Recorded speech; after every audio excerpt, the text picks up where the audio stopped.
जी भाई, mike number 1 से अगर कोई सवाल हो तो करें। मेरा नाम है त्रिविक्रम दास पालखे। मैं नौकरी करता हूँ यहाँ पर एक हार्डवेयर और प्लाउड के दुकान में। मैं आपका बहुत बार प्रवचन टीवी पे देख चुका हूँ, बहुत आनंद भी आता है। अक्सर आप का जो प्रवचन रहता है, जो हिंदू का जो आता है, आप वेदों से देते हैं, आप यानी जो भी वेदों से कंपेरिजन करते हैं। लेकिन हमारा जो वेद है वो अक्सर जो है वो स्वर्ग यानी जन्नत तक ज़्यादा करके ये करते हैं। लेकिन उसके आगे अगर हिंदू में अगर हम लोग जाएंगे, अगर सही में हिंदू भी नहीं बोलते, हम सनातन धर्म कहते हैं। जैसे आपने अभी व्याख्या किया था, नदी के पार के हिंदू उसको कहा जाता है। तो हम तो सनातन धर्म से है। तो सनातन धर्म में हमारा जो आता है जो भगवत गीता, जैसे आपके अंदर जो ये है, जैसा बाइबल का आपने इस्लाम का ये है, कुरान है, तो इसी तरह हमारा भगवत गीता है। और जो भगवान के बारे में जानना है यानी अल्लाह के बारे में जानना है तो अगर हमारा है तो भागवतम है। तो भागवतम से हम लोग हमारा चलता है सब कुछ।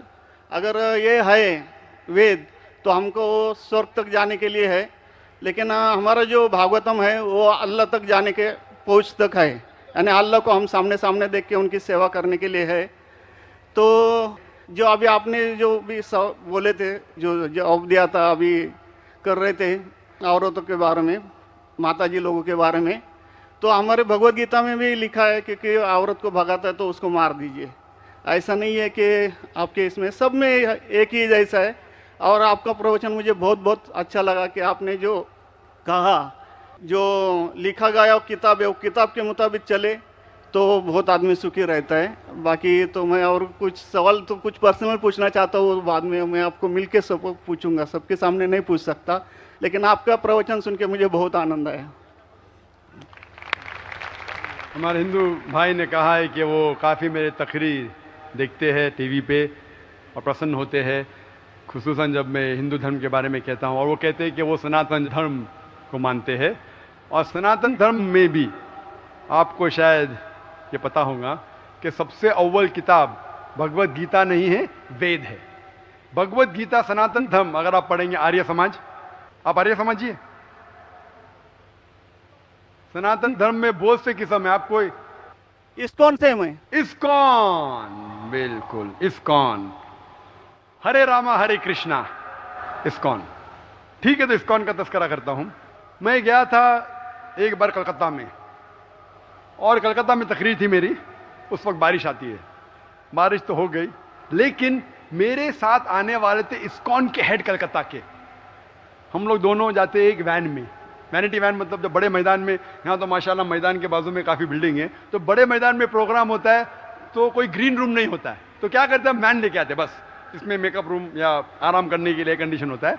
तो मैं इस्कॉन के हेड के साथ में बैठा था, तो उन्होंने वही बात कही जो आपने कहा, हमारे लिए सबसे अव्वल है भगवत गीता। मैंने बोला ठीक है, और कई का वेद भी ठीक है।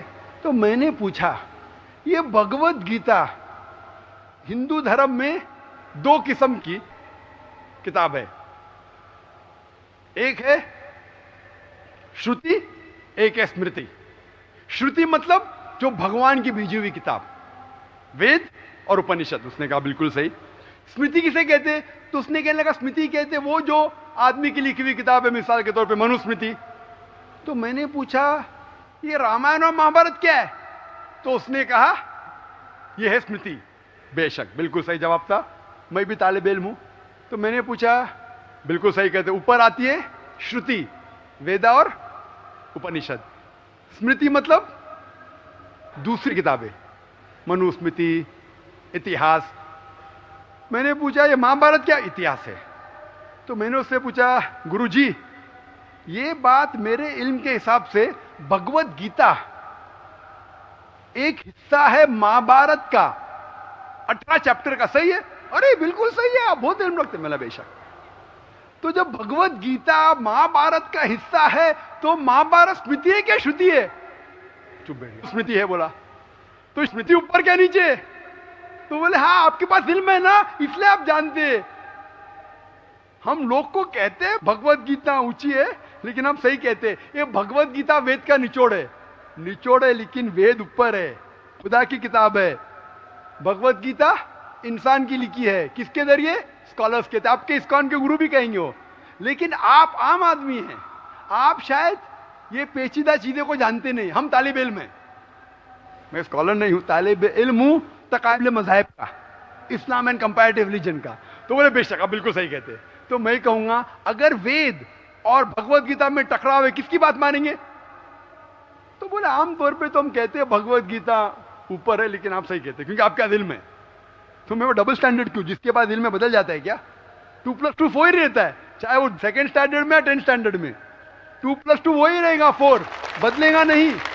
तो मैं ये कहता हूं गुरुजी से, आपके संत से, कि आप अपनी किताब लोगों में आम करो, हिंदुओं में आम करो वेद। लेकिन हिंदू धर्म में सिर्फ ब्राह्मण ही वेद को पढ़ सकता है, क्षत्रिय नहीं पढ़ सकता है। क्यों? बाकी लोग नहीं पढ़ सकते, वेद व्यास शूद्र नहीं पढ़ सकता है। क्यों? हमारे मजहब में ऊंच नीच नहीं है, काला या सफेद, अमीर या गरीब, राजा या फकीर कुरान पढ़ सकता है।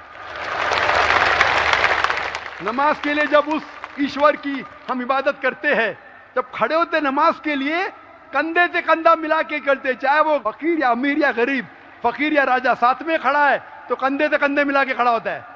और आप यहां देखेंगे, और मैं अल्हम्दुलिल्लाह कई बार सऊदी अरब गया हूं और किंग अब्दुल्ला की दावत पे भी गया हूं, माशाल्लाह उनकी सिक्योरिटी रहती है, तो सिक्योरिटी हट जाती है, आप साथ में तो साथ में अल्हम्दुलिल्लाह, राजा या फकीर, अमीर या गरीब, काला या सफेद, यकसा है। तो मैं ये कहना चाहता हूं, आप बिल्कुल सही कह रहे थे कि वेद स्वर्ग की बात करता है लेकिन खुदा की बात भी करता है। भगवत गीता में भी स्वर्ग की बात लिखा है, खुदा का भी लिखा है। आप बोले अल्लाह के करीब आने के लिए भगवत गीता सही है, बराबर? मैं ये नहीं कह रहा हूँ कि ये वेदों में नहीं कहा है, वेदों में बहुत आखिरी में आता है, लेकिन जो भगवत गीता जो है वो डायरेक्ट भगवान हुआ है, यानी अल्लाह ने कहा हुआ है, ऐसा है। तो इसके लिए अभी वेद तो संस्कृत में है, वो पढ़ नहीं सकते, लेकिन जो भगवत गीता है वो बहुत सारी इसमें ट्रांसलेशन हो गई है। और जो भगवत गीता है बहुत सारे आदमी ने यानी लिखी हुई है, करीबन 200-300 लोगों ने लिखी है अपने अपने हिसाब से। हाँ, बिल्कुल सही कहा। लेकिन इस्कॉन का जो गीता है भगवत गीता, वो गुरु परंपरा में है, वो भी आदमी है, एज इट इज लिखा हुआ है। यानी वो परंपरा में अगर गया तो वो कृष्ण तक गया, यानी जिसने जो कहा है वो एज इट इज है, इसके लिए उसका लिखा हुआ as it is Bhagavad Gita. आपके स्वामी प्रभुपदा, बराबर? यस, बराबर हुआ, स्वामी प्रभुपदा। प्रभुपदा इंसानी थे ना? हाँ, इंसानी थे ना, मैं किधर ना बोल रहा हूँ। ये हमारा कुरान जो है ना, डायरेक्ट अल्लाह की तरफ से तो ना मोहम्मद सल्लल्लाहु अलैहि वसल्लम ने लिखा है, वही हम लोग ने। ये कुरान जो है डायरेक्ट अल्लाह की नाज़िल हूबहू। इसलिए जितने भी दिगर मज़ाहिब की किताब है, जैसे वक्त जाने लगे बदलते गए। आप बिल्कुल सही कहते, 300 किस्म की किताब है, बाइबल सैकड़ों किस्म, हमारे IRF में 200 किस्म की बाइबल है। आप किस में मानेंगे? कुरान आप लो, कोई भी कुरान लो, इंडिया में, अमेरिका में, यूके में, हिंदुस्तान में, पुणे में, हूबहू वही है।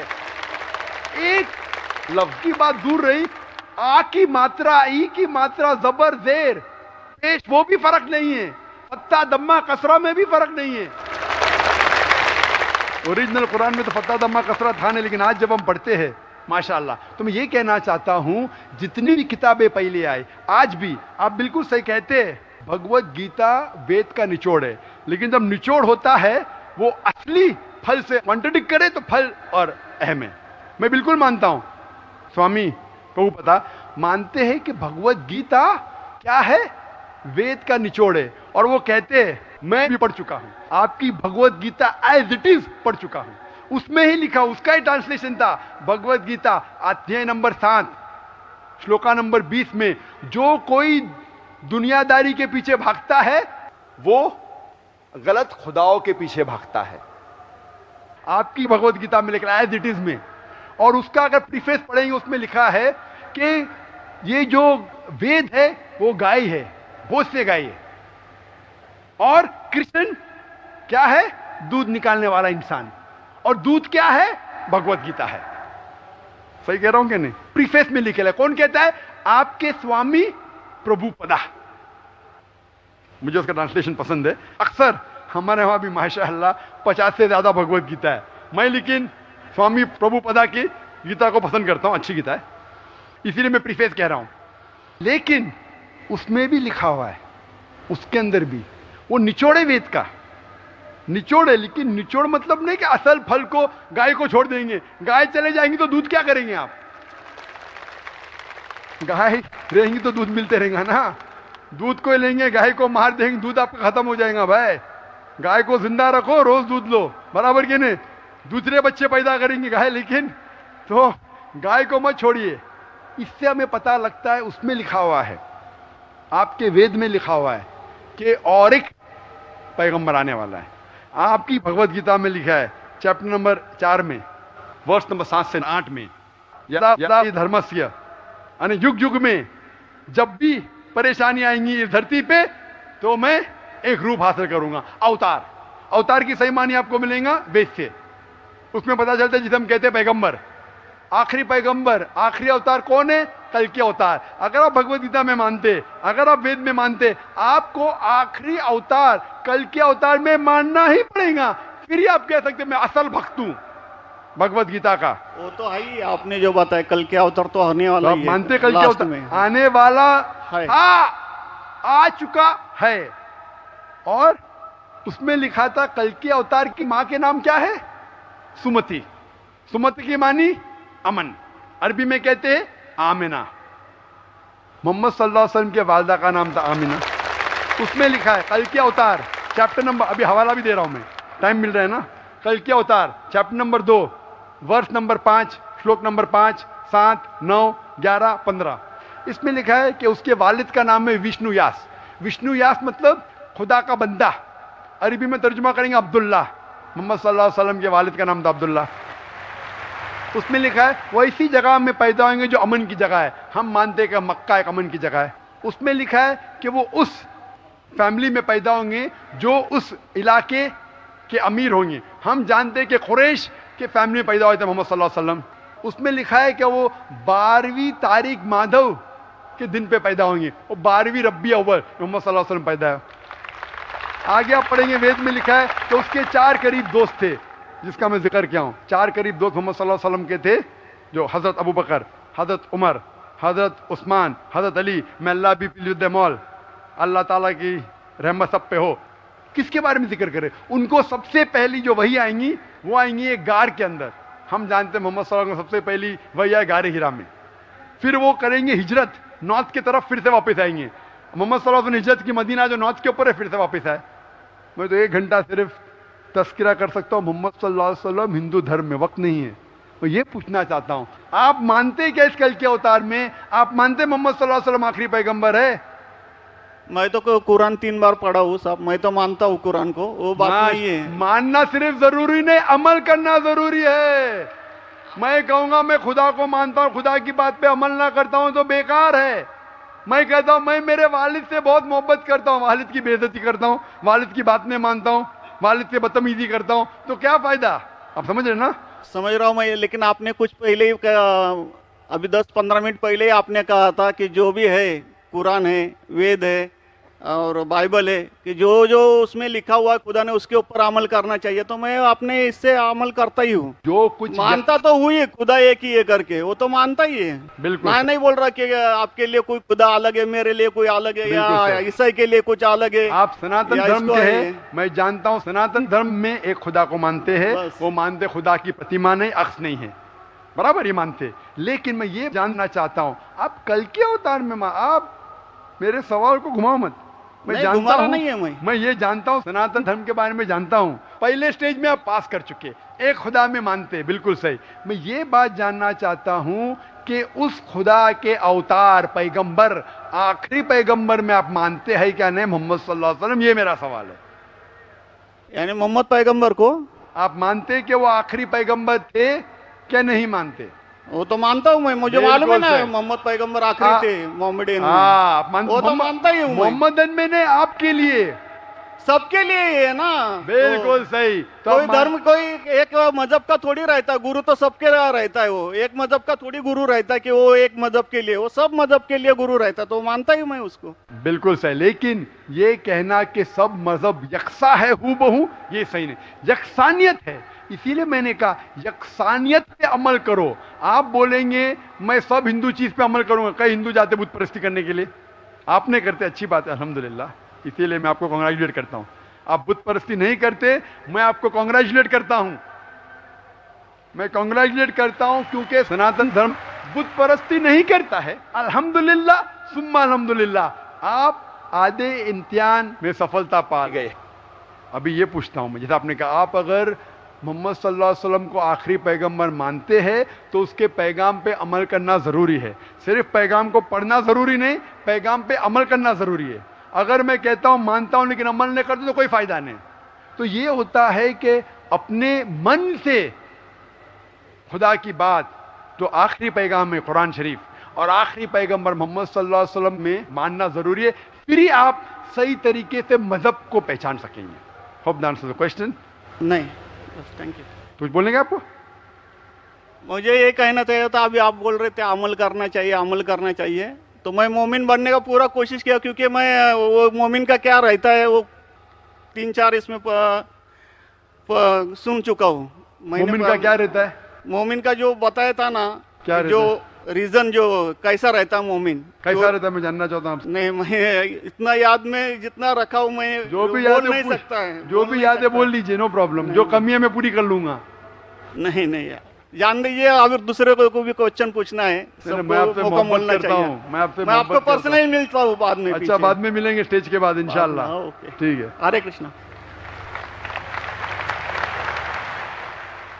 माइक नंबर 2 में अगर कोई गैर मुस्लिम भाई कतार में खड़े हों तो वो सवाल कर सकते हैं। मेरा नाम अभिजीत जावलकर है और मैं कंप्यूटर इंजीनियरिंग स्टूडेंट हूँ। सर, मुझे आपसे ये पूछना है कि अगर कोई मुस्लिम कुरान के ऊपर हाथ रखकर कोई कसम खा ले तो क्या वो कसम वापस ले सकता है? भाई साहब ने पूछा है कि अगर कोई मुसलमान कुरान पे हाथ रख के कसम खाता है तो क्या वो कसम वापस ले सकता है कि नहीं। आम तौर पे कोई भी मुसलमान कसम खाता है, चाहे कुरान पे हाथ रखे या नहीं रखे, उसे वापस नहीं लेना चाहिए। अगर उसे पता चला वो कसम गलत चीज़ है, किसी को नुकसान पहुंचा रही है, तो वापस ले सकता है। तो एक मोमिन, एक मुसलमान अगर अपने ज़बान से कहता है, कसम खाता है या इंशाअल्लाह कहता है, उसका फ़र्ज़ हो जाता है कि उसके ऊपर अमल करे। कुरान पे हाथ रखना नहीं रखना ऐसा कुछ लिखा नहीं है। अगर उसे पता चलता है कि मैंने कुछ गलत चीज़ कह दिया हूँ और किसी का नुकसान होगा या शरीयत के खिलाफ है, कुरान के खिलाफ है, अल्लाह के रसूल के पैगाम के खिलाफ है, फिर उस कसम को तोड़ सकता है। लेकिन आम तौर पे अगर वो कुरान के खिलाफ नहीं है, मोहम्मद सल्लल्लाहु अलैहि वसल्लम के पैगामात के खिलाफ नहीं है, तो उसे अमल करना चाहिए। ऐसी कोई चीज़ नहीं कुरान के ऊपर। लेकिन अगर वो अल्लाह का नाम लेता है और कसम खाता है, आम तौर पर अल्लाह का नाम छोटी मोटी बात में नहीं लेना चाहिए, लेकिन अगर वो अल्लाह का नाम लेके कोई कसम खाता है, takes an oath in the name of Allah सुब्हानहू व तआला, फिर उसके ऊपर और लाजिम हो जाता है। और अगर वो उस कसम को पूरी न कर सके, उसे कफारा देना पड़ता है, उसे जुर्माना देना पड़ता है। Hope the answer the question brother. बहनों की तरफ से कोई अगर सवाल हो तो गैर मुस्लिम बहनों को तरजीह दी जाए, उनको पहले मौका दिया जाए। My name is Sneha Manoj Raizada. I'm studying. My question is, I want to convert into a Muslim. I'm following Islam for a year now, and I have a problem. My parents do not agree with me converting. They don't have a problem with me following Islam, but they do have a problem with me converting. So what am I to do at such a point? My mom is a Muslim and my dad is a Hindu. I mean, my mom hasn't converted to a Hindu. बहन ने सवाल पूछा है कि वो इस्लाम कबूल करना चाहती है, 1 साल से इस्लाम पे अमल कर रही है, लेकिन अब भी कन्वर्ट नहीं हुई है, इस्लाम को कबूल नहीं किया है। वो कबूल करना चाहती है लेकिन उनके वालिद उनसे खुश नहीं है, कहते हैं कि इस्लाम पे अमल करो लेकिन कन्वर्ट मत हो। अंग्रेजी में सवाल है इसलिए ज़रा अंग्रेजी में जवाब दूंगा। डू नॉट कन्वर्ट, तो उनसे कहो okay father, I will not convert, I will revert, क्योंकि there nothing like conversion in Islam. हमारे पैगंबर मोहम्मद सल्लल्लाहु अलैहि वसल्लम ने कहा कि हर इंसान जब वो पैदा होता है वो मुस्लिम पैदा होता है। मुस्लिम के मानी अपने मन से अल्लाह सुभाना व ताला की तालीमात पे अमल करना, उसे कहते हैं मुस्लिम। तो हर इंसान, हर बच्चा जब पैदा होता है वो अपने मन से अल्लाह सुभाना व ताला के मुताबिक अहकामात पे अमल करता है। उसके बाद हमारे मोहम्मद सल्लल्लाहु अलैहि वसल्लम पैगम्बर कहते हैं, उसके बाद वो इन्फ्लुएंस होता है अपने वालिद से, अपनी वालदा से, अपने टीचर से, अपने गुरु से, और फिर हो सकता है कि वो बुत परस्ती करना शुरू करता है, वो अंगार की परस्ती करना शुरू करता है। और अगर कोई आदमी गलत चीज़ की इबादत करता है और फिर कोई गैर मुस्लिम बनता है, उसे कहते हैं रीवर्ट। मतलब ओरिजिनल हर इंसान मुसलमान था, उसके बाद गलत चीज़ सीखने के वजह से वो गैर मुसलमान बनता है।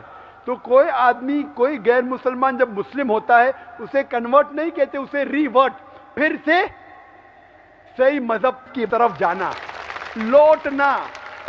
हम नहीं कहते आप मजहब को बदलो, अपने सही मजहब पे लौटो। तो कन्वर्ट करना गलत लफ्ज है, सही लफ्ज है रिवर्ट। कहना कि मैं मजहब को बदलूंगा गलत है, कहना चाहिए मैं सही मजहब के पास वापस लौटूंगी। तो आपके वालिद से कहो, आप बिल्कुल सही कहते हैं, मैं कन्वर्ट नहीं होंगी, मैं अपने मजहब को नहीं बदलूंगी, लेकिन अपने मजहब के पास वापस लौटूंगी। और इसके लिए और डिटेल्स चाहिए तो आप जा सकते हैं, मेरी तकरीर सुन सकते हैं। इसके ऊपर कई सवाल जवाब है इसके ऊपर, जिस पे मैं तस्करा किया हूँ, किस तरीके से साबित कर सकते हैं कि हर इंसान मुसलमान पैदा होता है।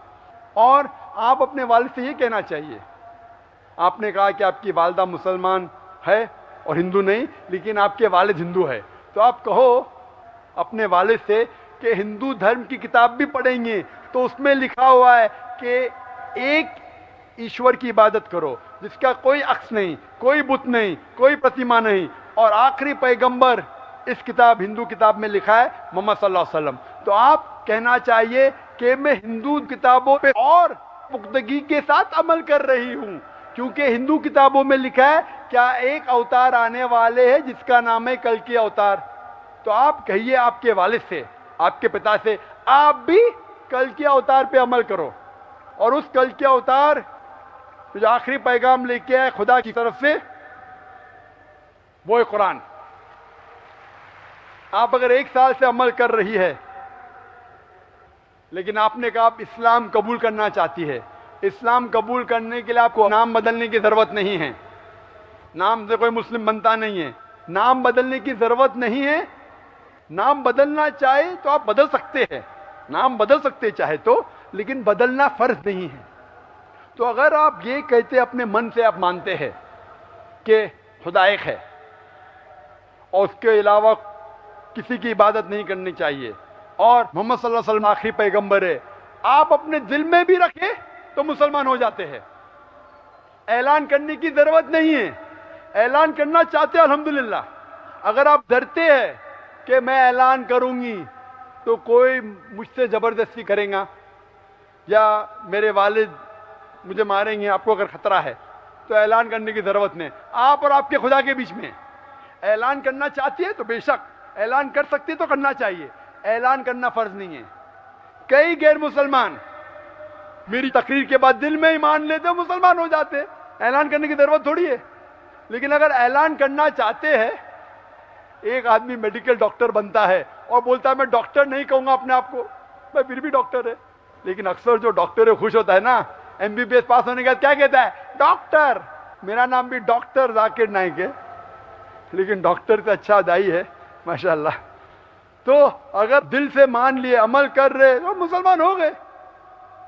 आप दिल में भी अल्लाह को शहादत दिया, आप मुस्लिम हो गए।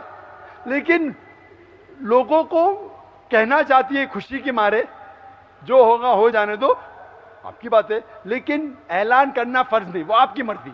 ऐलान करना चाहे तो कर सकते, नहीं भी करे, दिल से माने तो आप मुसलमान हो जाते। Hope the answer the question. ऐलान करना चाहते कर सकते, न ऐलान करना चाहते दिल में भी मान लिए, चाहे आपके वालिद को बुरा लगा के ने, आप मुसलमान हैं। Hope the answer the question. जी भाई, माइक नंबर 1 से अगर कोई सवाल हो तो करें। नमस्ते, मेरा नाम रमेश भंडारे है और मैं प्रोफेशन से टीचर हूँ।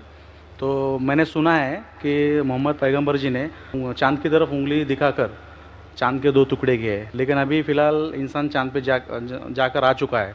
तो ये साइंटिफिकली प्रूव हो चुका है, ये जानना चाहता हूँ मैं। भाई साहब ने मुझे नमस्ते कहा, कुरान की आयत है सूरह निसा सूरह नंबर 4 आयत नंबर 86 में, कोई भी आपको अगर विश करता है तो उसको और बेहतरीन तरीके से विश करो, या कम से कम उतना। आपने कहा नमस्ते, मैं आपको फिर से नमस्ते नहीं कह सकता हूं। क्यों? नमस्ते के मानी है कि मैं आपके आगे झुक रहा हूं, इदम नममे, मतलब आपके आगे झुक रहा हूं। झुकना सिर्फ है ईश्वर के सामने, तो मैं कहूंगा मेरे आगे झुकना हराम है, इसलिए मैं कहूंगा अस्सलामु अलैकुम, आप पे सलामती हो। ये सबसे बेहतरीन तरीका है। इसीलिए मैं नमस्ते का जवाब नमस्ते, क्योंकि मैं नमस्ते के मानी जानता हूं। अक्सर हिंदू नमस्ते के मानी जानते भी नहीं। नमस्ते आता है इदम नममे से, आप मेरे सब कुछ है, मैं आपका सब कुछ नहीं हूं। कुछ कुछ आपको हिदायत दे सकता हूं, हिदायत देने वाला अल्लाह सुब्हानहू व तआला है। हाँ, तो इसीलिए मैं नमस्ते का जवाब दूंगा अस्सलाम वालेकुम, अल्लाह की सलामती आप पर हो। आपका सवाल था कि मोहम्मद सल्लल्लाहु अलैहि वसल्लम चांद के 2 टुकड़े कर चुके हैं, इंसान चांद पे जा चुका है, तो साइंटिफिकली साबित हुआ कि ने चांद के 2 टुकड़े हुए क्या नहीं। कुरान की आयत शक्ल कमर की कई हदीस है। हम मानते हैं कि यह मोजिज़ा था जो अल्लाह ने किया, मोजिज़ा किया अल्लाह ने मोहम्मद सल्लल्लाहु अलैहि वसल्लम के जरिए। आज साइंटिफिक रिसर्च हो चुका है और कुछ एस्ट्रोनॉमर्स जो फल्कियात के माहिर है वो कहते हैं कि चांद पे एक फिशर है। फिशर मतलब एक लकीर है, क्या है पता नहीं। तो हम कहते हैं कि ये लकीर शायद निशानी है जब अल्लाह के पैगंबर मोहम्मद सल्लल्लाहु अलैहि वसल्लम ने शक्ल कमर, कमर के 2 टुकड़े किए थे, टुकड़े हो गए वापिस हो गए, तो ये फिशर है। तो साइंटिफिकली एक फिशर है, क्या है लोग को पता नहीं। तो मैं कहता इंशाअल्लाह वो फिशर वही है जो अल्लाह के रसूल ने टुकड़े किए। लेकिन आज अगर कोई कहेगा कि चांद के टुकड़े 2 हो गए इसलिए मैं इस्लाम में मानता हूं, शायद, लेकिन आज दौर मौजदा का नहीं है, चमत्कार का नहीं, आज दौर है साइंस का। और सबसे बड़ा चमत्कार जो आखिरी पैगंबर मोहम्मद सल्लल्लाहु अलैहि वसल्लम ने किए वो है कुरान। सबसे बड़ा चमत्कार है जो मैं तकरीर दी थी सबसे पहले बार पूना में असेंबली हॉल में, कुरान और जदीद साइंस, उसके जरिए पता चलता है कि कुरान हम साबित कर सकते, अल्लाह की किताब तब भी साबित कर सकते थे, आज भी और ता क़यामत तक। तो ये मेन चमत्कार है। कोई भी इंसान पढ़ेगा, अगर आपको अरबी ने तर्जुमा पढ़िए और अगर सही नियत से पढ़ेंगे, आपको अल्लाह ताला हिदायत ज़रूर देगा। हिदायत मतलब सही रास्ता दिखाना। तो सही रास्ता जो है वो आखिरी कलाम खुदा का, वो कुरान शरीफ। Hope that answers the question. Mike number 2 से अगर कोई गैर मुस्लिम भाई सवाल करना चाहते हैं तो कर सकते हैं। माइक नंबर 2 से जी इसमत। सलाम अलैकुम साहब, पीस बी विथ यू। मैं रिटायर्ड कर्नल सुरेश पाटिल हूँ। पिछले 10-12 साल से मैं राष्ट्रीय एकात्मता बल्कि हिंदू मुस्लिम यूनिटी के लिए काम कर रहा हूँ। जैसे आजकल मीडिया में दिखाया जाता है, जिस तरह से उत्सव प्रियता बढ़ रही है। जब हम छोटे थे पूना में 60 साल पहले, तो शायद 1-2 देवियाँ बैठती थी, लेकिन आज के दौर में 100 से 200 देवियाँ के मंडप बैठने लगे। उसी प्रकार उस समय शायद गणपति के मंडल 50 थे, आज 5000 बन चुके हैं। तो मेरे जैसे जो समाज में काम करना चाहते, भाईचारा प्यार मोहब्बत हम सबके लिए देना चाहते, तो हमारी बड़ी समस्या होती है। आपने जो तकरीर की, हालांकि मैं आपके पीस टीवी पे हमेशा आपकी तकरीर सुनता हूँ और आपको मैं मुबारकबाद देना चाहता हूँ। बहुत अच्छी चीज़ें बताते हैं आप, ये नुक्ताचीनी बहुत अच्छी है। मैं समझता हूँ आप जिस तरह से ये अच्छी बातें बता रहे हैं समाज सुधार के लिए, ये बहुत बड़ा एक मैं कदम मानूंगा। लेकिन जिस तरह से टीवी पे आज दिखाया जा रहा है, अगर अमिताभ बच्चन चप्पल निकाल के अगर मंदिर में जा रहा है तो उसका पूरा आंखों देखा हाल 24 घंटा हर घंटे पे दिखाया जाता है, जिससे कि एवरेज आदमी जो है, जिससे एवरेज सो कॉल्ड मासेस है, उनको समझ में नहीं आता। सच्चाई यह है जो आप बता रहे हैं, जो मैं मानता हूं, क्योंकि मैं खुद मैं समझता हूं मैं बहुत नाचीज हूँ, लेकिन ये समझता हूँ कि मैंने इस्लाम को बहुत नज़दीक से देखा हुआ है, क्योंकि मैं फौज में जब भर्ती हुआ था और मेरा जिस पलटन में तबादला हुआ था वो पलटन मुसलमानों की थी, जो राजस्थानी मुस्लिम्स कायम खानी कहते हैं। तो 71 के लड़ाई में मेरे 33 जवान शहीद हुए और उस समय मुझे भी छाती में बम के छर्रे लगे हुए थे और उसमें पानी पिलाने वाला मेरा जो रेडियो ऑपरेटर था कमरुद्दीन, जो आज बुजुर्ग है, राजस्थान का है, उसको मैं मिलने गया था। तो मेरे जहन में अभी भी इस वक्त ताज़ा आँख के सामने दिखाई दे रहा है, कमरुद्दीन मुझे पानी पिला रहा है, और अगर वो नहीं मुझे पानी पिलाता तो शायद मैं आज आपके सामने खड़ा नहीं रह सकता था। मेरा ये मानना है, शायद बाकी लोग ना माने, मेरे सिर पे मुसलमान भाइयों का बहुत बड़ा कर्ज है, वो मैं वापस देना चाहता हूँ। तो हमारी समस्या ये है, जैसे मैं इससे पहले भी कह चुका हूँ कि हमारे जैसे मेरे साथ काफ़ी मुसलमान भाई मेरे साथ काम कर रहे हैं और सो कॉल्ड हिंदू भाई भी काम कर रहे हैं, तो हमें समाज को इकट्ठा लाने में बड़ी मुश्किल हो रही है। आप एक साइड में अच्छी बात बता रहे, मंदिर में जाना या बच्चा कोई कुएं में गिर गया तो उसके लिए आरतियां हो रही है, तो ये उत्सव प्रियता बढ़ती जा रही है। और आपने जो चीज़ बताई है कि भाई भगवान तो एक है, उत्सव प्रियता के ऊपर जाना नहीं चाहिए, तो इस पर कुछ समझ भी नहीं आ रहा कि ये मीडिया को कैसा काउंटर किया जाए। क्या आपके प्रोग्राम ये मीडिया से रेगुलर पीस टीवी के अलावा दूसरे चैनल्स पे दिखा सकते हैं, जैसे आरतीयों को? क्योंकि मैं समझता हूँ फौज में हमें सिखाया गया था, मैं 25 साल उस रेजिमेंट में रहा हूँ, सुबह 5 बजे से लेकर रात को 11 बजे तक हम वो हमारे जवानों के साथ रहते थे। तो ईद हो, होली हो, दिवाली हो, हम उनके साथ में ही रहते थे। तो कहने का मकसद है, और वहाँ से हमने इस्लाम को इतना नज़दीक से देखा, यहाँ सब कुछ अच्छा है, प्यार मोहब्बत भाईचारा ब्रदरहुड सब कुछ अच्छा है, लेकिन मीडिया में ऐसा आजकल इंप्रेशन में आता है एवरेज आदमी के लिए कि भाई इस्लाम में कुछ कमियां हैं, लेकिन कमियां तो कुछ है ही नहीं है। तो इसके लिए क्या कोई और एक चैनल शुरू हो सकता है? या इनफैक्ट मैं ये कहना चाहूंगा कि जो आपकी जो तकरीर जो आज हो रही है, क्या ये आईसीसी चैनल से दिखाई जा रही है? अगर आज नहीं दिखाई जा रही तो कल दिखानी चाहिए। कर्नल साहब, वालेकुम अस्सलाम व रहमतुल्लाहि व बरकातहू। आप पर अल्लाह सुब्हानहू व तआला की रहमत, बरकत और सलामती हो। आपने कई अच्छी बातें की, वक्त नहीं कि सबका जवाब दूं, लेकिन 4 बातों का दूंगा। सबसे पहले आपने कहा कि मेरा मुसलमानों पे कर्ज है। आपके ऊपर कोई मुसलमान का कर्ज नहीं। अगर कोई मुसलमान ने आपकी जान बचाई वो उसका फर्ज था, तो कोई मुसलमान का आपके ऊपर कर्ज नहीं है, उसका फर्ज था। कुरान मजीद में लिखा है, सूरह माइदा में सूरह नंबर 5 आयत नंबर 32 में, अगर कोई भी इंसान किसी दूसरे इंसान की जान बचाता है, चाहे वो मुस्लिम हो या गैर मुस्लिम हो, वो सारी इंसानियत को बचा रहा है। तो कमरुद्दीन भाई ने अगर आपकी जान बचाई, अपना फर्ज किया, आपका उसके ऊपर कोई कर्ज नहीं है। वो उसका धर्म था, वो उसका फर्ज था। पॉइंट नंबर 2, आपने कहा कि पहले कम देवियां थी, 2-3, अभी सैकड़ों हैं। पहले 50 गणपति थे, अभी 5000 है। तो क्या हो रहा है?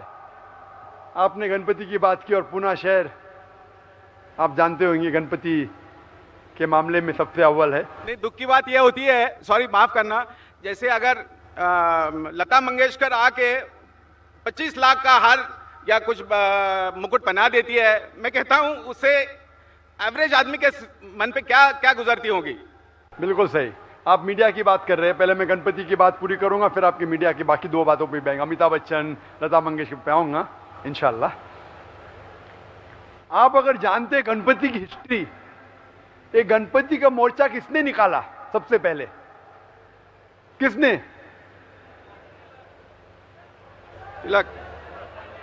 तिलक ने।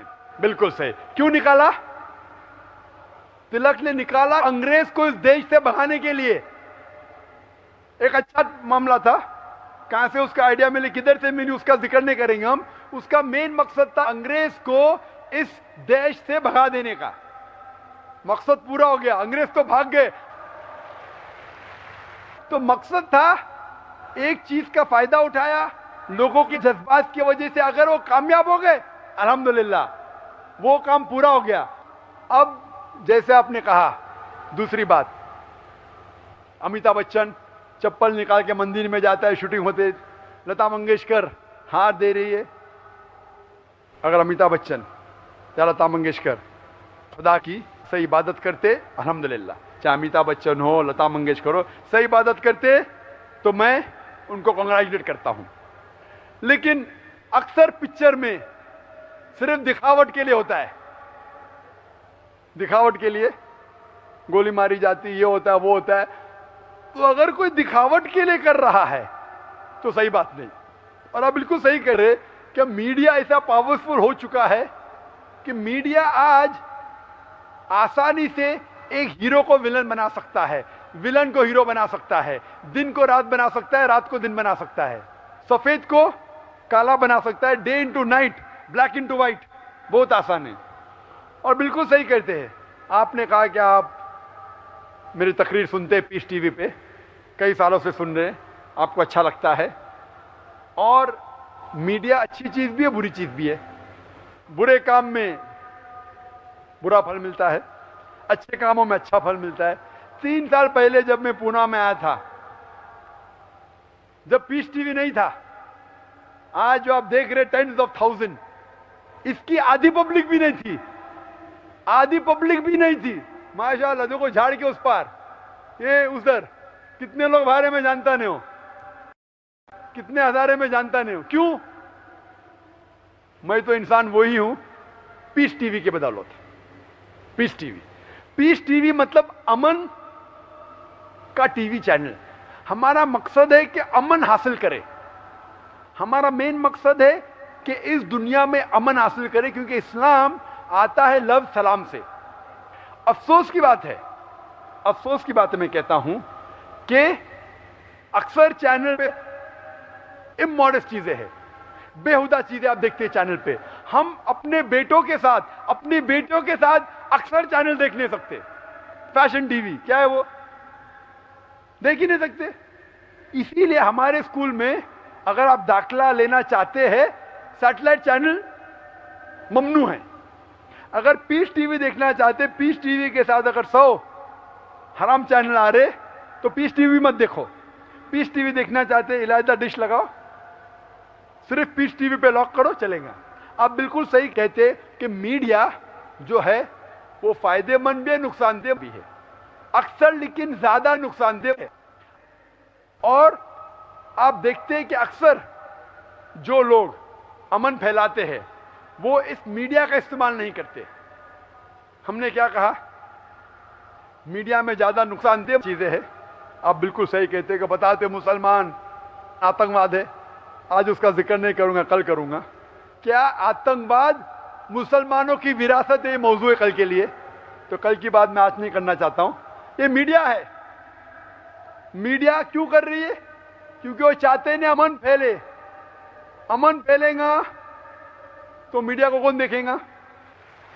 आपने पूछा कि ये लेक्चर बाकी चैनल में देख सकते, हम भले लाखों रुपया खर्चा करते शूटिंग पे, करोड़ों रुपया खर्चा करते, जो भी अगर हमारे प्रोग्राम दिखाना चाहता है हम उसको फ्री देते हैं, फ्री।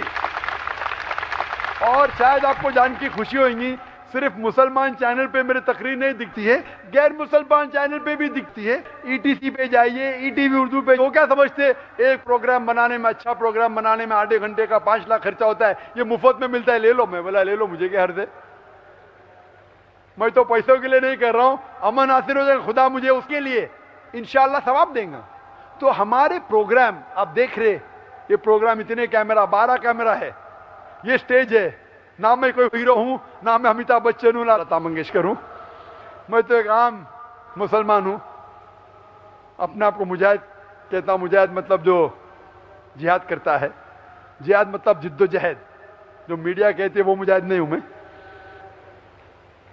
आप देख रहे हैं, मेरा मकसद है कि ये पैगाम सिर्फ यहां अगर 25 या 50 हजार लोग मौजूद है, वो मेरे लिए बहुत स्मॉल है। मैं होलसेल में मानता हूं, ये कैमरा के जरिए इंशाअल्लाह करोड़ों लोग देखेंगे और हमारा पीस टीवी अल्हम्दुलिल्लाह सुम्मा अल्हम्दुलिल्लाह सारी दुनिया में मौजूद है। अगर आप एक आम डिश लगाएंगे, भले केबल ऑपरेटर नहीं दिखा रहा है, 5-6 हज़ार खर्चा करेंगे आपको दिखेगा। हमारा चैनल फ्री टू एयर है, एब्सोल्युटली फ्री। और अल्हम्दुलिल्लाह 7.5 करोड़ लोग हमारे चैनल को देखते हैं। आपने कहा कि बाकी चैनल पे दिखा सकते, बेशक। कुछ लोग मुझे पूछ रहे थे क्या लाइव टेलीकास्ट अब दिखा सकते हैं, क्या फी लेंगे? मैं बोला फी नहीं, मुफ्त। मैं कभी भी लेक्चर देने जाता हूं कोई फी नहीं लेता हूं, खाली कहता हूं कि दुआ करो मेरे लिए, एब्सोल्युटली फ्री। और आपने कहा कि और चैनल होना चाहिए, बिल्कुल सही कहते। इसीलिए इंशाअल्लाह जून 2009 में हम एक नया चैनल शुरू करने वाले जिसका नाम है पीस टीवी उर्दू। इस पीस टीवी पे अभी 25 से 33% उर्दू में है, हिंदी में, बाकी है अंग्रेजी में। जो उर्दू जानते कहते अंग्रेजी प्रोग्राम क्या बीच में आते, जो अंग्रेजी जानते उर्दू नहीं समझते बोलते उर्दू प्रोग्राम क्या है ये। जो दोनों जानते खुश है, तो हम दोनों तरफ से खींचे जा रहे हैं। इंग्लैंड से लोग बोलते उर्दू प्रोग्राम क्यों देते, हमें समझ में नहीं आता है।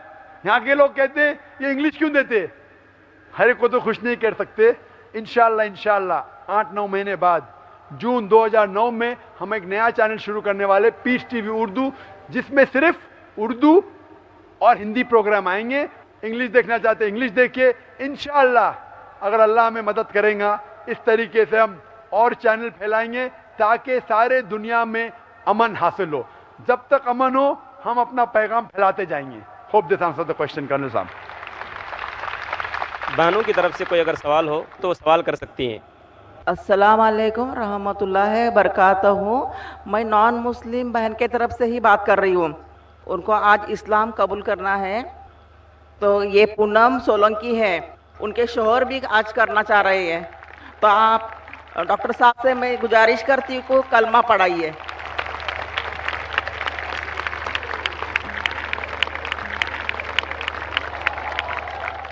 बहन जी कह रही कि पूनम सोलंकी साहिबा को, बहन को इस्लाम कबूल करना है। मैं पहले ये पूछना चाहता हूँ कि आप मानते हैं कि खुदा एक है और उसके अलावा किसी को इबादत नहीं करना चाहिए? पूनम जी आप इस बात को मानते हैं? मानती हूँ। आप मानते हैं कि आखिरी पैगंबर मोहम्मद सल्लल्लाहु अलैहि वसल्लम है? मानते आप इसमें? हाँ। मैं आपसे ये पूछना चाहता हूँ कि कोई भी आपको जबरदस्ती कर रहा है इस्लाम कबूल करने के लिए? नहीं। अगर जबरदस्ती कर रहा है तो ये इस्लाम कबूल हो ही नहीं सकता है।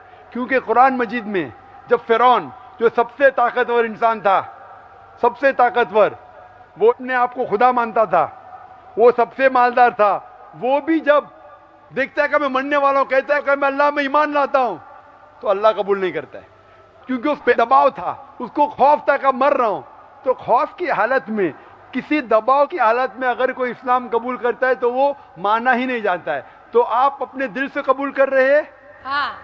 बिल्कुल सही। तो मैं अभी अरबी में कहूँगा जो मैंने कहा और आप उसको दोहराइए और इंशाअल्लाह आप मुसलमान हो जाएंगे। मैं कहता हूँ अरबी में, आप उसको दोहराइए। शदू शदू शदू अल्लाह अल्लाह इलाहा इलाह इल्लल्लाह इल्लल्लाह व अशहदु वाशदू अन्ना अल्लाह मोहम्मदन मोहम्मद अब्दुहु अब्दू व रसूलहु। वसूल। मैं गवाही देती हूँ मैं गवाही देती हूँ कि खुदा के अलावा कोई भी माबूद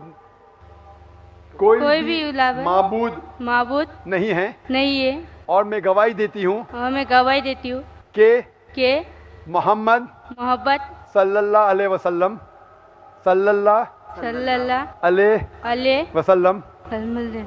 इस खुदा के आखिरी पैगंबर है। माशाअल्लाह आप मुसलमान हो चुके हैं। जज़ाकल्लाह। अब इनके शोहर को भी कलमा पढ़ाइए। आपके शोहर को भी इस्लाम कबूल करना है। आपके शोहर किधर है? सोलंकी साहब माइक नंबर 2 या माइक नंबर 1 पे आ सकते हैं आप? सॉरी जाकिर साहब, मैं कल कलमा पढ़ चुका हूँ। माशाअल्लाह पढ़ चुके? हाँ, कल पढ़ चुके? हाँ। आप कल मुसलमान हो। फिर से पढ़ना चाहते हैं या पढ़ सकते? 10 बार 50 बार भी पढ़ सकते। पढ़ना चाहते पढ़ सकते, नहीं पढ़ना चाहते पढ़ना जरूरी नहीं। आज मेरी वाइफ ने कलमा पढ़ लिया और आज वो मुसलमान बन गई। मैं बहुत हैप्पी हूँ। आप खुश हैं, हम भी खुश हैं बहुत। मैं आपसे ये पूछना चाहता हूँ कि आप एक खुदा में मानते हैं? Yes yes.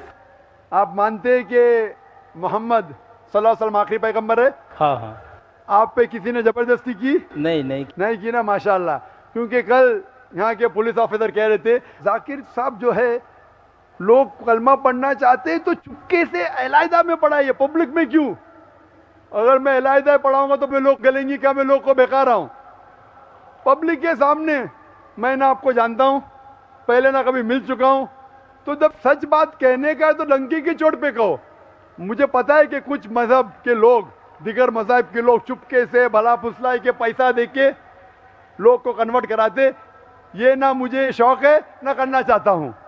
मैं किसी को ज़बरदस्ती नहीं पढ़ा रहा हूँ, और कोई मुझसे पूछता है तो मैं ज़बरदस्ती भी नहीं करता। हमेशा पूछता हूँ कि आप अपने मन से पढ़ रहे क्या नहीं। जैसा मैंने आपसे पूछा तो आप अपने मन से इस्लाम कबूल किए क्या नहीं? जी हाँ जी हाँ। बिल्कुल सही।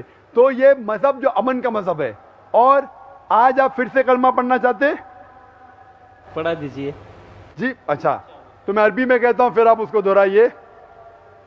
अशहदु अशहदु अल्लाह अल्लाह इलाहा इलाहा इल्लल्लाह इल्लल्लाह व अशहदु अशहदु अन्ना अन्ना मोहम्मद मोहम्मद रसूलुल्लाह। रसूलुल्लाह। मैं गवाही देता हूँ मैं गवाही देता हूँ कि अल्लाह के अलावा कोई भी माबूद नहीं है, और मोहम्मद सल्लल्लाहु अलैहि वसल्लम उसके आखिरी पैगंबर है। माशाल्लाह, मुबारक हो आपको। Thank you sir. आप कल ही मुसलमान बन गए। आज हजारों के सामने आपने फिर से शहादत दी। हजारों के सामने देना जरूरत नहीं है, आप दिल में भी मान ले तो आप मुसलमान हो जाते। लेकिन हम आपके भाई है, पहले भी थे अभी भी है, पहले इंसानी भाई थे, आज हम मुसलमान भाई है। शुक्रिया सर। अगर आपको कोई भी जानकारी चाहिए, ये हम मुसलमान का फर्ज है कि हर इंसान की मदद करे। लेकिन अगर कोई गैर मुस्लिम मुसलमान बनता है, फिर से लौटता है अपने सही मजहब की तरफ, तो हम मुसलमान का फर्ज है, अगर उसको कुछ चीज़ की ज़रूरत है, अगर उसको कोई इल्म की ज़रूरत है, उसे कोई भी ज़रूरत है, हो सकता है कि इल्म की ज़रूरत है, कोई पूछना चाहते हैं, कोई तकलीफ़ है, पैसे के दौर पे इस्लाम कबूल कराना बिल्कुल गलत है। लेकिन अगर कुछ ज़रूरत है, कुछ कमी है, कुछ इल्म जानना चाहते, तो यहाँ पूना में ज़रूर कई इदारे होंगे जो आपकी मदद कर सकते, इस कैंपस में भी होंगे। अगर आप चाहते हैं, हमारा वेबसाइट है www.irf.net। अगर कोई भी तकलीफ़ है, आप बिना झिझक बेशक वेबसाइट पे जा सकते हैं, और हम आपको मुबारकबाद देते। Thank you sir. क्या अल्लाह ताला आप दोनों को सुखी रखे, शुक्रिया, और आपको इस दुनिया में और आखिरत में भी सफलता पाए इंशाअल्लाह। Thank you sir. Thank you. Mic number 1 से अगर कोई सवाल हो तो करें। Name is Keith Silvera, and I'm doing my master's in clinical psychology. So I'm really honored listening to you. Actually, I just want to clarify something, that for a large chunk of Christians, actually, like the Orthodox Christians, the final authority actually is the church. So the church and the Bible is like a part of the church. So the church has like the final authority with interpreting, So we don't like directly interpret it, but like the church would be the final interpreter. However, my question actually is on another point. Some Western scholars have been like studying all the hadith and kind of thing, and in translating them, and they claim that that some of them contradict others, and that certain Islamic scholars in the Middle East, on various contemporary issues, they hold different opposing views, and they use different hadith which have very very respected lines of transmission. And that though they have those very respected lines of transmission, some of them seem to contradict each other. So that's what they claim. Do you really feel it is true? And are there certain hadith which have a higher authority than others? And so then those would be the ones that we definitely have to follow, and then some others which are not so this thing. So I wouldn't mind if you answered in Urdu too. Thank you very much. I would love to answer in English. I'm more fluent, but because the talk is in Urdu, it will go on the Urdu channel. मैं अंग्रेज़ी में बात और fluently कर सकता हूँ, लेकिन भाई साहब ने अंग्रेज़ी में सवाल किया, लेकिन मुझे कहा कि उर्दू में जवाब दे, इसीलिए मैं उनका आभारी हूँ। माशाल्लाह। भाई साहब का मैं सवाल पहला तर्जुमा करूँगा, और मैं हमेशा करता हूँ। भाई साहब ने पूछा कि वो एक क्रिश्चियन है, और क्रिश्चियनिटी में बाइबल एक किताब है खुदा की तरफ से, लेकिन और इम्पोर्टेंस दिया जाता है चर्च को। जिस तरीके से चर्च बाइबल की तफसीर करती है उस तरीके से क्रिश्चियन मानते। क्रिश्चियन डायरेक्ट बाइबल को नहीं पढ़ते, डायरेक्ट पढ़ते, लेकिन जिस तरीके से चर्च उसे समझाती है उस तरीके से उसको समझते। मिसाल के तौर पे पहले आपको चर्च में जाना चाहता था संडे को, आज क्योंकि संडे को कम लोग आ रहे, चर्च ने कहा कि अब सैटरडे को भी चल जाएगा। चर्च ने कहा, मैं ये पूछना चाहता हूं चर्च को क्या अथॉरिटी है कि खुदा के कलाम को बदले?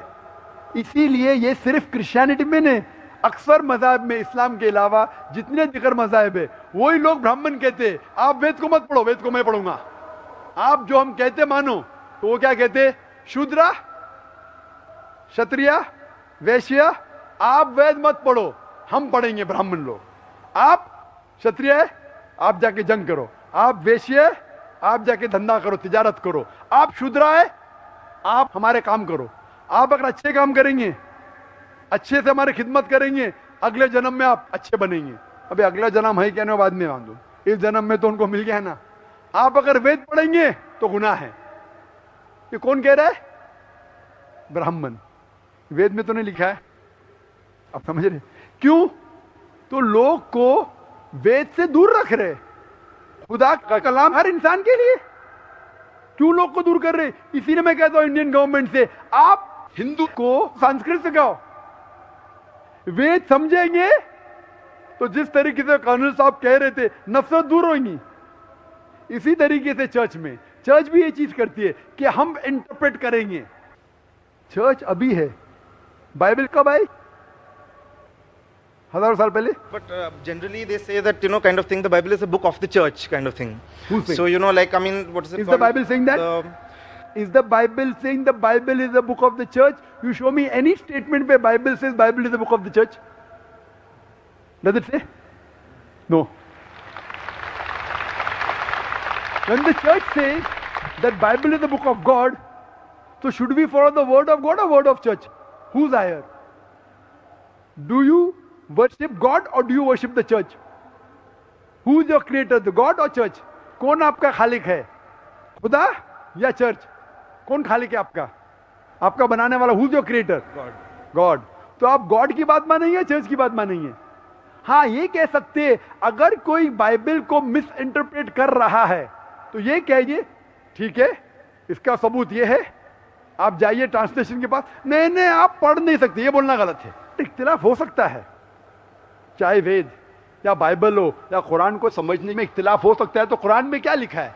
कुरान में लिखा हुआ है सूरह कमर में chapter number 54 verse number 22, verse number 32, verse number 40 और वर्स नंबर 17 में लिखा है कि कुरान को समझना बहुत आसान है। वलक़द यस्सरनल कुरान लिज़िक्रि फ़हल मिन मुद्दकिर।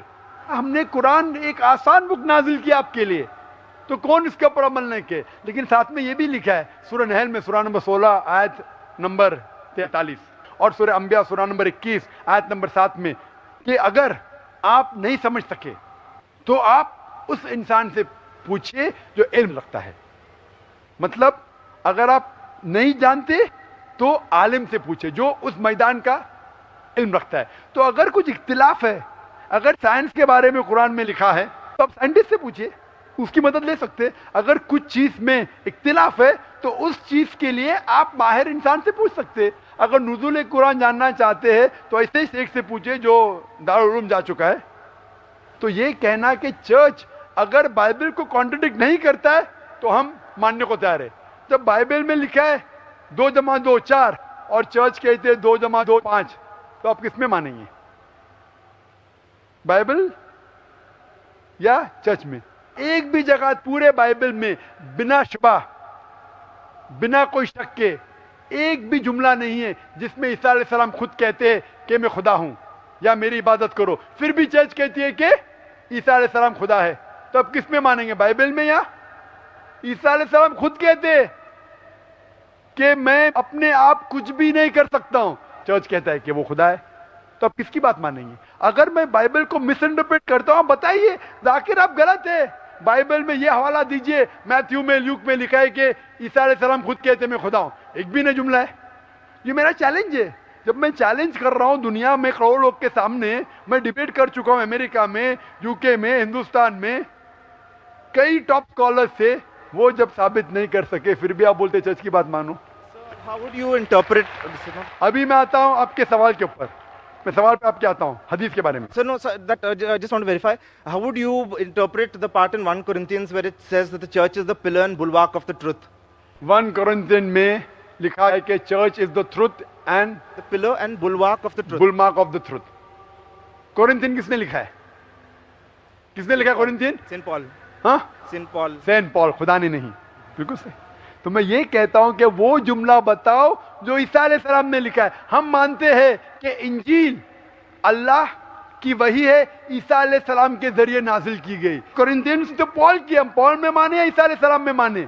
ईसा अलैहिस्सलाम कहते हैं कि अल्लाह की तरफ जाने के लिए आप अहकामात को मानो, कमांडमेंट्स को मानो। कोरिंथियन में लिखा है चर्च इज द बुलमार्क। कोरिंथियन में लिखा है कि पुराने ऐदनामा को छोड़ो, ईसा अलैहिस्सलाम को मानो कि सूली पे चढ़ गया। तो आप पॉल की बात मानेंगे या ईसा अलैहिस्सलाम की बात मानेंगे? किसकी बात मानेंगे? तो जब भी टकराव है, अगर एक किताब पॉल ने लिखी, सेंट पॉल ने, एक जुमला ईसा अलैहिस्सलाम का, टकराव होता है, किसकी बात मानेंगे? ईसा अलैहिस्सलाम की। बिल्कुल सही। इसी तरीके से हदीस में भी आता है। हदीस भी कई किस्म की हदीस है। हम मानते कुरान में और सही हदीस में। कुरान अल्लाह सुब्हाना व तआला, ईश्वर, खुदा का आखिरी कलाम है। इसमें बिल्कुल मिलावट नहीं, क्योंकि खुदा खुद कहते हैं, अल्लाह सुब्हाना खुद कहते हैं सूरह हिजर में, सूरह नंबर 15 आयत नंबर 9 में, हमने कुरान नाजिल किया है और हम इसकी हिफाजत करेंगे। इसमें कोई मिलावट आ ही नहीं सकती। दूसरी चीज है हदीस। हदीस मोहम्मद सल्लल्लाहु अलैहि वसल्लम का अमल है, उनका कौल है। हदीस इकट्ठा नहीं हुई थी। हदीस इकट्ठा होने का सिलसिला शुरू हुआ 50 साल बाद, 100 साल बाद। तो अभी हम तहकीक करते हैं ये हदीस सही हदीस है क्या नहीं, क्या अल्लाह के रसूल ने सही में कहा कि नहीं। तो तहकीक के बाद स्कॉलर्स कहते हैं ये सही हदीस है, ये ज़ईफ हदीस है और ये मौजू हदीस है। तो इस तरीके से हदीस की कैटेगरी, सही हदीस पे अमल करना चाहिए, ज़ईफ और मौजू हदीस पे हमें अमल नहीं करना चाहिए। सही हदीस में भी क्राइटेरिया है, 10 क्राइटेरिया है जो वक्त नहीं कहने के लिए। तो हदीस में भी क्राइटेरिया है सही या गलत, और उसकी एक साइंस है। खाली ने ये मानो इसमें मत मानो, वो साइंस है जिससे पता लग सकता है कौन सी हदीस सही है, कौन सी ज़ईफ है। तो ये जो स्कॉलर जो जाते हैं वो ज़ईफ हदीस कोट करते, मौजू कोट करते, जो हम भी नहीं मानते। तो वो जो गलती निकालते हैं वो हदीस को मानते ही नहीं कि सही हदीस है। मुस्लिम को सिर्फ मानना चाहिए कुरान और सही हदीस। Hope this answers the question. व आखिर दावाना अल्हम्दुलिल्लाहि रब्बिल आलमीन। Thank you, sir. शुक्रिया आप तमाम हजरात का। इसी के साथ आज की इस नशिस्त का इख्तिताम होता है। अस्सलामु अलैकुम वरहमतुल्लाहि वबरकातुहू।